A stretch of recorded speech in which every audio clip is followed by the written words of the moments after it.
హరి ఓం శ్రీ గురుభ్యో నమః. శ్రీ రమణ సద్గురుదేవాయ నమః. శ్రీ రమణ భాషణంలో ఈ రోజున భాషణలు 592.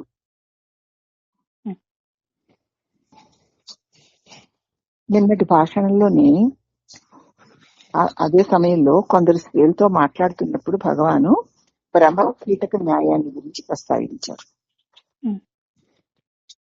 స్త్రీలతో మాట్లాడుతున్న సందర్భంలో ఈ రోజున కొందరు స్త్రీలతో మాట్లాడేటప్పుడు భగవాను భ్రమర కీట న్యాయాన్ని ప్రస్తావించారు. పంజాబీ వారు ఒక ఆయన ఆ విషయం ప్రస్తావిస్తే శ్రీ భగవాన్ కొన్ని ముచ్చటైన పాత స్మృతులను చెప్పారు. ఒక పంజాబీ ఆయనేమో ఆ విషయాన్ని భ్రమర కీట న్యాయము అన్న విషయాన్ని ప్రస్తావిస్తే భగవాన్ కొన్ని ముచ్చటైన పాత జ్ఞాపకాల గురించి చెప్పారు. ఒకటి,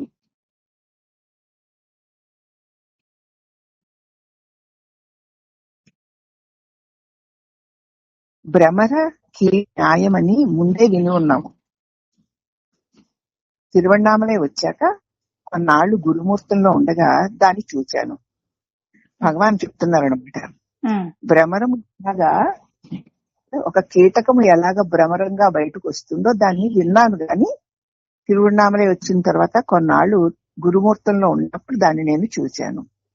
ఒక ఎర్రటి కందిరీగా గూడు కడుతూ అందులో 5-6 కణాలు ఏమిటో ఉంచి ఎగిరిపోయేది. నాకు కుతూహలం కలిగి పలుమార్లు 10 మంది చెప్పే ఆ న్యాయం ఏదో చూద్దాం అనుకున్నాను. సుమారు 10 రోజులు వేచింది. తర్వాత ఆ గూటిని తట్టు చూశాను. ఆ గూడు చూస్తే వీడిపోయి చేతికొచ్చేసింది. ఆ విషయం చూస్తూ ఉండగానే ఆ 5-6 కణాలు ఒకటిగా కలిసి కందిరీగ ఆకారంతో తయారైంది. దాన్ని అలా ఆ గూడు వంక చూస్తూ ఉండగానే 5-6 కణాలన్నీ ఒకటిగా కలిసిపోయి అది కందిరీగ ఆకారంలో బయటకు వచ్చింది. కానీ అది తెల్లగా ఉంది. మళ్ళీ రెండోది విరూపాక్ష గుహలో ఉన్నప్పుడు ఒకసారి ఒక ఎర్రని కందిరీగ 5-6 గుడ్లు కట్టి ఒక్కొక్క దానిలో 5-6 కణాలు ఉంచి ఎగిరిపోయింది. 10 రోజుల తర్వాత ఒక నల్లటి తుమ్మెద ఆ కందిరీగ కంటే చిన్నది ఆ గోళ్ల చుట్టూ ఝూంకారం చేస్తూ తిరుగుతూ గూళ్ల ద్వారాలను ఏదో నల్లని మట్టితో మూసివేసి అది ఎగిరిపోయింది. ఆశ్చర్యం వేసింది. ఈ కందిరీగ గోళ్లతో ఆ తుమ్మిదికేం ప్రమేయమా అని. ఇంకా కొద్ది రోజులు అయ్యాక మెల్లగా ఒక గూడు పగిలించి చూశాను. 5-6 నల్లని ఆకారాలు బయటకు వచ్చాయి. ఒక్కొక్కటి ఒక్కొక్క తుమ్మిద. ఇంతగా ఉందేమిటా అనుకున్నాను. అంటే ఈ కందిరీగ కట్టినటువంటి గూట్లో తుమ్మిద గుడ్లు పెడుతుందనమాట. నీటికాలను పెట్టిందనమాట. చిన్న చిన్న విములను తీసుకొచ్చి అది గుడ్లను పెట్టింది. పెట్టేది ఏం చేసింది? గూడు చుట్టూ ఝీంకారం చేస్తూ తిరుగుతూ ఆ గోళ్లని ఎర్రటి మట్టి ద్వారా మూసేసింది. ఆశ్చర్యం వేసింది. కందిరీగ గూళ్లతో ఈ తుమ్మిదికేం పని అని. ఇంకా కొద్ది రోజులు అయిన తర్వాత మెల్లగా ఆ గూడిని నెమ్మదిగా పగిలించి చూశాను. అందులో నల్లనివి ఆకారాలు కనపడ్డాయి. ఒక్కొక్కటి ఒక్కొక్క తుమ్మిద. ఇంతగా ఉందే అనుకున్నాను. మళ్ళీ ఇంకొకసారి అప్పుడు పచ్చయ్యమ్మన్ కోవిల్లో ఉన్నాను. ఎర్రని కందిరీగ ఒకటి గుడిలో ఒక స్తంభం పైన 5-6 గూళ్లు కట్టింది. ఒక ఎర్రని కందిరీగ. వానిలో ఒక్కొక్క దానిలో 5-6 కణాలను పెట్టి ఎగిరిపోయింది. చాలా రోజులు దాని నుంచి చూశాను. కందిరీగ మళ్ళీ తిరిగి రాలేదు. నల్లటి తుమ్మెద కనిపించలేదు. 15 రోజుల తర్వాత ఒక గుడ్డు పగిలించి చూశాను. ఆ గుడ్డన్నీ కలిసి ఒక తెల్లని ముద్దగా కందిరీగ ఆకారంలో ఉంది. అది కింద పడిపోయి స్తంభించిపోయింది. కానీ కొన్ని నిమిషాలకు అది మెల్లగా పాకడం మొదలెట్టింది. దాని రంగు క్రమంగా మారిపోయింది. అంతలో దాని 2 పార్శ్వాల్లో 2 చిన్న నల్లటి చుక్కల్లాగా కనిపించాయి.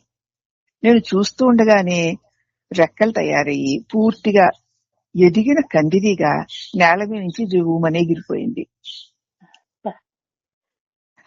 మళ్ళీ 4వది చూతగుహలో ఉన్నాను. ఒక గొంగళి పురుగు లాంటిది గోడపైకి పాకడం చూశాను. ఒక చోట అది నిలిచి 2 చోట్ల 2 చుక్కలు గుర్తులుగా పెట్టింది. వెళ్తూ వెళ్తూ గోడ మీదకి ఒక చోట ఆగి 2 చోట్ల 2 చుక్కల్లాంటి గుర్తులు పెట్టి తనలో నుంచి వచ్చిన తెల్లని పొరతో ఆ రెండింటినీ కప్పేసింది, రెండింటినీ కలిపేసింది, ఆ 2 చుక్కల్ని. ఆ పొరను అది నోట కరుచుకుని తోకతో గోడను అంటి పెట్టుకుని ఉంది. ఆ విధంగా కొన్ని రోజులు గడిచేయి. నేను దాన్ని గమనిస్తూనే ఉన్నాను. కొంతకాలానికి అది ముడుచుకుపోయింది. దానిలో జీవమున్నదా అని సందేహం కలిగింది. ఒక సన్నటి ఈనుతో దాన్ని కదిలించి చూశాను. లోపల ప్రాణం లేదు. దాన్ని అక్కడే వదిలేశాను. మళ్ళీ కొద్ది రోజుల తర్వాత చూస్తే అక్కడ సన్నని పొర మాత్రం వదిలేసి ఆ లోపలిది ఎగిరిపోయింది. మళ్ళీ కాసేపు చూసి సన్నటి పొరే కనిపించింది. అది కొద్ది రోజులు చూసి ఆ పొరను వదిలేసి ఆ లోపలిది ఏదో మరి ఎగిరిపోయింది. అదే పైసా మరి ఆ ఎగిరిపోయింది అదొక రకమైనటువంటి క్రిమిగాబోలు. ఇలాగా నేను కొన్ని ఈగల్ని కూడా గమనించాను. అవి ఏవో కణాలను నోట ఖర్చుకొని వాటిని ఉచ్చిష్టం పైనో మలం పైనో వదిలి వెళ్లేవి. కొన్నాళ్ళక కణాలు ఈగలైపోయి ఎగిరిపోతూ ఉండేవి. ఈగలు కూడా అలా తయారవుతాయి అన్నమాట.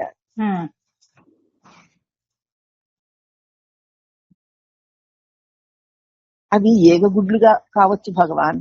ఆ ఈగలు తెచ్చి చిన్న చిన్న కణాలని ఉమ్ము మీదనో ఒక మలం మీదనో పెట్టి వెళ్ళిపోతే కొన్నాళ్ళకి ఈగల కింద బయటకు వచ్చేసావంటారు. అది ఈగ తన గుడ్లేమో కావచ్చు అన్నాడు భక్తుడు.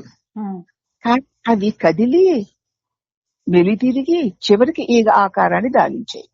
అది ఆ మలంలో కాసేపు ఇటు అటు కదిలి మళ్ళీ మెలికలు తిరిగిపోయినట్టు తిరిగిపోయి చివరికి ఈగలాగా బయటకు వచ్చాయి అన్నారు భగవాను. అంచేత భ్రమర కీటక న్యాయంలో అసలు భ్రమరం కీటకంగా ఎలా మారుతుంది, దానిలో ఎన్నెన్ని రకాలు ఎన్ని విధాలుగా ఉంటాయని అలాగంత పరిశీలనగా ప్రకృతిలో జీవుల యొక్క ఉత్పత్తిని భగవాన్ పరిశీలించేవారనమాట.